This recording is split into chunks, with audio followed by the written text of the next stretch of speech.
வணக்கம் நண்பர்களே. இந்த 2025 வரக்கூடிய தை மாதத்தில் உங்களுக்கு எந்த மாதிரியான பலன்கள் கிடைக்கும் அப்படிங்கிறத நாம் பார்ப்போம். பொதுவாக குரு பகவான் இரண்டாவது ராசியில் இருக்கிற போது நல்ல பணவரவை கொடுக்கணும். உங்களுடைய ராசிக்கு இரண்டாவது ராசியில் தான் குரு இருக்கார். அப்போ பணத்தை கொடுப்பாரான்னு கேட்டால் கொடுப்பார். எந்த தேதியிலேருந்து கொடுப்பாருன்னா ஏற்கனவே கொடுக்கணும். ஏற்கனவே ஒரு சிலருக்கு கொடுத்துருக்கோம். ஆனால் சமீபத்தில் அவர் வக்ரகதியாக இருந்தார். அந்த வக்ரகதியாக இருக்கிற போது சிலருக்கு அந்த பணவரவை கொடுக்க மாட்டார். சில காலம் நிப்பாட்டி வச்சிருவார். அப்போ எந்த நேரத்து வரைக்கும் அந்த மாதிரி பண்ணும் அப்படின்னு கேட்டிங்கன்னா தை மாதம் 5ஆம் தேதி வரைக்கும் தான் அந்த வக்ரகதி இருக்கும். தை 5லேருந்து வக்ரகதி விலகி நேர்கதியில் போகிறனால பணவரவு அப்படிங்கிறது உங்களுக்கு ரொம்ப சிறப்பாக இருக்கும். எந்த வகையில் வேணாலும் பணம் வரலாம். நீங்கள் முயற்சி பண்ணணும். உங்களுக்கு தெரியும் இந்த வழியில் போனால் பணம் வரும் அப்படின்னு சொல்லி.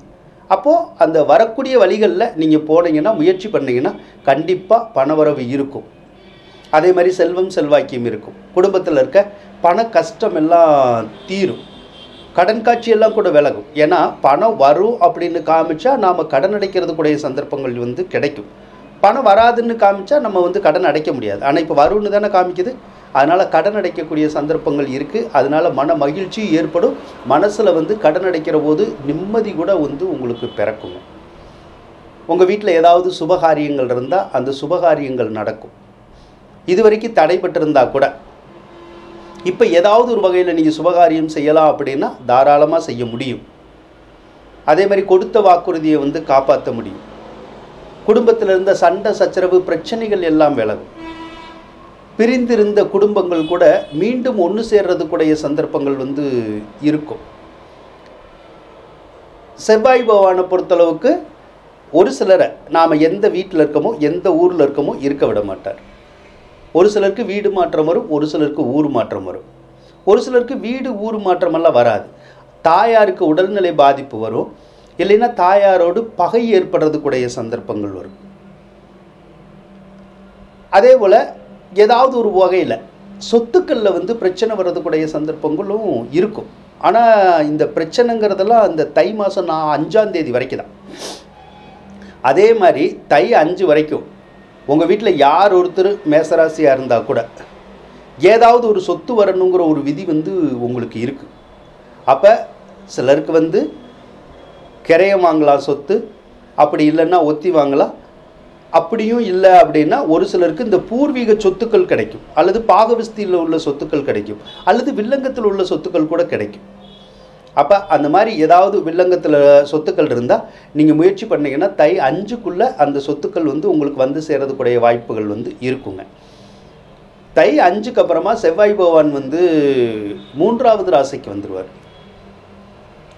அப்போது ஏதாவது ஒரு சொத்து கொடுக்கணுங்கிற ஒரு விதி வரும். நம்ம கையில் இருந்து கொடுக்கவும் செய்யலாம். ஒரு சொத்தை கொடுத்துட்டு இன்னொரு சொத்து வாங்கிறதுக்குடைய யோகமும் சில மேசராசிக்காரவங்களுக்கு நடக்கிறதுக்குடைய சந்தர்ப்பங்கள் நிறைய இருக்குங்க. சூரியனை பொறுத்தளவுக்கு இந்த மாதம் 10ஆவது ராசியில் தான் இருக்குது.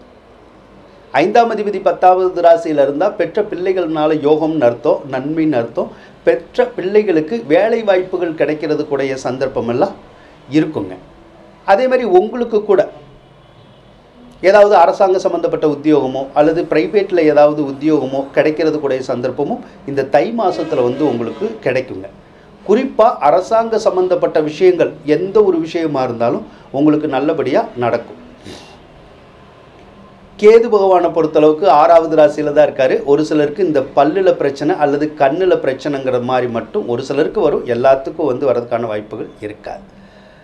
ராகு பகவானை பொறுத்தளவுக்கு 12ஆவது ராசியில் தான் இருக்கார். பொதுவாக அயன சயன போகத்தை கொடுக்க மாட்டார். அயனம்னா எப்போ பார்த்தாலும் தேவையில்லாத அலைச்சல் இருக்கும். சயனம் அப்படிங்கிற போது சரியாக தூக்கம் வராது. இப்போ ஒரு சிலர்லாம் பாருங்களேன், சரியாக தூங்கவே மாட்டேங்க நீங்கள். அப்படின்னா என்ன அர்த்தம்? ஏன் தூங்க முடியல அப்படின்னா ஏதாவது ஒரு மன உளைச்சல் உங்கள் மனசில் இருந்துக்கிட்டே இருக்கும். அது மனசில் ஓடிக்கிட்டே இருக்கும். அதையே நினச்சிக்கிட்டே இருப்பீங்க. ஒன்று பொருளாதாரம் சரியில்லைன்னு நினச்சிக்கிட்டே கவலைப்பட்டுக்கிட்டு இருக்கிறது, அல்லது தொழில் சரியில்லை, வேலை இல்லை, வேலையில் பிரச்சனை, இப்படியெல்லாம் எதையாவது ஒன்று நினச்சிக்கிட்டே இருக்கும்ல. அதனால தான் சரியாக தூக்கம் வராது. அதே மாதிரி ராகு பகவான் 12ல் இருக்கிற போது ஏதாவது செலவினங்களை வந்து கொடுக்கும். ஏதோ ஒரு வகையில் செலவினங்கள் வந்து வந்துக்கிட்டே தான் இருக்கும். ஒரு சிலருக்கு நம்ம வீட்டில் மருத்துவ செலவுகள் கூட வரதுக்கூடிய சந்தர்ப்பங்கள் கூட இருக்குங்க. புதன் பகவானை பொறுத்தளவுக்கு உங்களுக்கு 9வது ராசியில் தான் இருக்கார். தை மாதம் 5 வரைக்கும் தான் 9ல் இருப்பார். 9ல் புதன் இருந்தால் நன்மை நடக்கும். எந்த மாதிரி நன்மை நடக்கும்னா, இந்த வெளியூர் போகிறது, வெளிநாடு போகிறது, அது சம்மந்தப்பட்ட விஷயங்கள் வந்து உங்களுக்கு நல்லா இருக்கும். உங்களுக்கு அதுக்கான முயற்சிகள் எடுக்கிற போது அந்த விஷயமெல்லாம் கைகூடி வரும். அதே மாதிரி உங்களுடைய தந்தைக்கு மட்டும் பயண அலைச்சல்கள் இருக்கும். எங்கேயாவது அடிக்கடி போயிட்டு வர்ற மாதிரியான ஒரு சூழ்நிலை வந்து இருக்கும். தை 6ஆம் தேதியிலேருந்து புதன் வந்து மகர ராசிக்கு போயிடுவார். அப்போ மகர ராசிக்கு போனாலும் நமக்கு நல்லது தான். அப்போ வேலை இல்லாதவங்களுக்கு வேலை கிடைக்கும். ஒரு சிலருக்கு புதுசாக தொழில் தொடங்கணுங்கிற எண்ணங்கள் வரும். தொழில் தொடங்கலாமான்னு கேட்டால் தொடங்கலாம். ஆனால் உங்களுடைய சுய ஜாதகத்தையும் நீங்கள் பார்த்துக்கணும். ஏன்னா அதில் விரைய தசைன்னு சொல்லி ஏதாவது ஓடிக்கிட்டு இருந்துச்சுன்னா அப்போ தொழில் தொடங்கணும்னா கரெக்டாக வராது.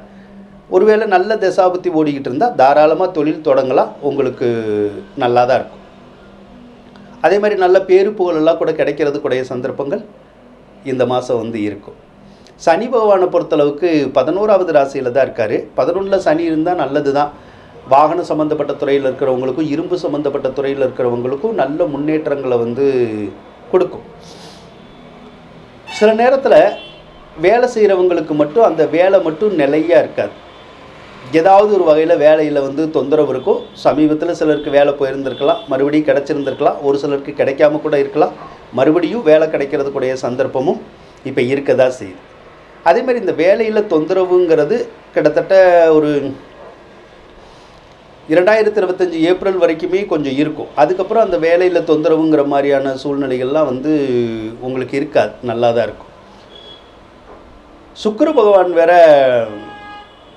தை 15 வரைக்கும் 11வது ராசியில் இருப்பார். சுக்கிரன் 11வது ராசியில் இருந்தால் ரொம்ப நன்மைகளை கொடுக்கும். அதாவது ஆண்களுக்கு பெண்கள் வகையிலையும் பெண்களுக்கு ஆண்கள் வகையிலையும் நன்மைகளை வந்து எதிர்பார்க்கலாம். ஏதாவது ஒரு உதவிகள் வந்து நீங்கள் யார்கிட்டையாவது கேட்டுட்டு போனால் அந்த உதவிகள் கிடைக்கிறதுக்குடைய சந்தர்ப்பங்கள் வந்து உங்களுக்கு இருக்கும்.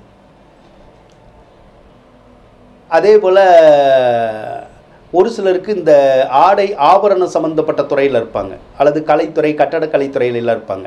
அவங்களுக்கெல்லாம் அந்த சுக்கிரன் வந்து மிகுந்த யோக பலனை கொடுக்கக்கூடிய ஒரு மாதம்தான் இந்த தை மாதம். தை 15க்கு அப்புறம் சுக்கிரன் 12வது ராசிக்கு போவார். அப்போது மனைவி வகையில் கணவன் வகையில் ஏதாவது கொஞ்சம் செலவாகும் ஒரு மாதத்துக்கு தை 15க்கு அப்புறமா. ஆனாலும் வீடுனால செலவு, வாகனத்தினால செலவுங்கிறதும் வரும்.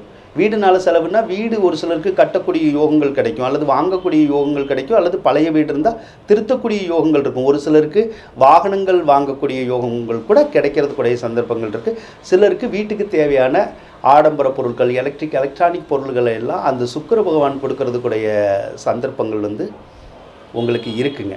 ஆக தை மாதத்தை பொறுத்தளவுக்கு இப்போ நான் சொன்ன மாதிரியான பலன்கள் தான் அதிகமாக நடக்கிற மாதிரி தெரியுது.